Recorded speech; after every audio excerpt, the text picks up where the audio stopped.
আমার বউয়ের কই ঢুকলো মা? পাড়ার তো সবার ঢুকেছে মা।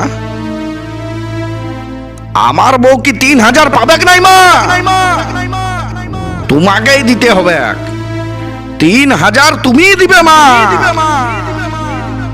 আমি মোবাইল কিনেছি মা। মোবাইল দোকানে আমার ধার হয়ে আছে, কি করে মিটাবো আমি?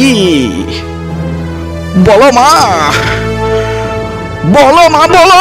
আজ থেকে অন্নপূর্ণার টাকা ঢুকবে, তুই জানিস না? হ্যাঁ হ্যাঁ, আমি জানি যে আজ থেকে টাকা ঢুকবে। কি হয়েছে, টাকা ঢুকেছে?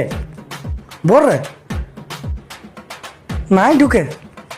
আরে আমার বইয়ের ঢুকেছে পুরা আমি 3,000। খাই। আমার বইয়ের ঢুকেছে মানে তোর বইয়েরটাও ঢুকেছে। বলো, আমি মানি নাই। তোর বউ আমার বউ দুজনা একসাথেই ফর্ম জমা করেছিল। জলদি যা চেক কর। 3,000 পাই গেলি। এইবার আমার ধারটা মিটাই দে, এবার দিয়ে দিবে। এই চুপ কর। আমার কাছে ধার লিস। আজ আমি জমি কিনেছি, বিল্ডিং বানাচ্ছি, 4 চাকা গাড়ি কিনেছি। তুই কি করেছিস? হ্যাঁ, কি করেছিস?